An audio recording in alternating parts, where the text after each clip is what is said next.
I thought we would start today, today's sort of directing masterclass by speaking briefly with one of the top working directors right now on Broadway and one of my idols, and the first guy I ever went to when I thought I wanted to direct, and who gave me brilliant advice, just do it.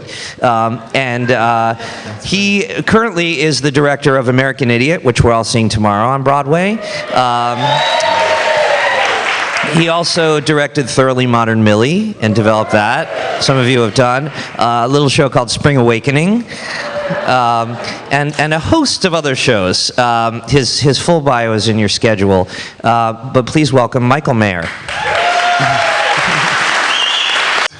I was, unusually for me, spending an enormous amount of time in Los Angeles, and I had a car, which I don't usually have, and I was driving to the set every single day. This was 2004, and it was around the time that American Idiot, the record, came out, and it was the single CD that I had with me, so I listened to, it was in my car, and that was what I listened to every single day, driving up the Pacific Coast Highway and back down again.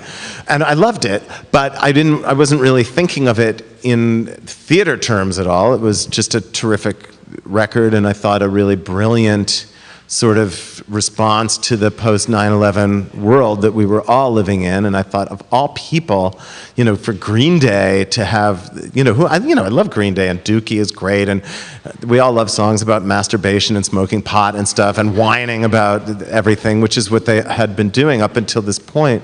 But then there was this record suddenly that was this kind of poetic and cheeky and anthemic kind of rallying cry to young people everywhere, saying, like, is this really who we are? Is this what America is? Can't we do better? Spring Awakening was moving to Broadway, and I did an interview with Variety about rock music on Broadway. That's the weird thing that happens every few years. There's a successful rock musical on Broadway, and they pretend that it's never happened before.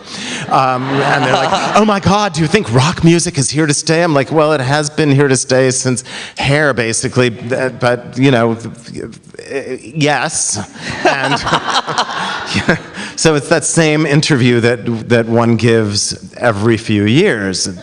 And the guy says to me, can you imagine any other group, what other people from the music business, like Duncan Sheik had not been a theater composer at that point, until that point. And I said, well, blah, blah, and I'm listing things, and I said, and I'm sure somebody is doing American Idiot as a musical because it's such a good idea. And my producer, Tom Hulse, from Spring Awakening, was reading Variety a few weeks later, and he sees this article, and he calls me up, and he says, what makes you so sure someone's doing that Green Day thing? I said, because it's such a good idea. And he says, well, would it be of interest to you to do it? I said, yeah, knock yourself out. Go call Green Day and tell them that Michael Mayer wants to do a stage musical. He said, I'm going to do just that. And basically, that's really what happened. Wow. And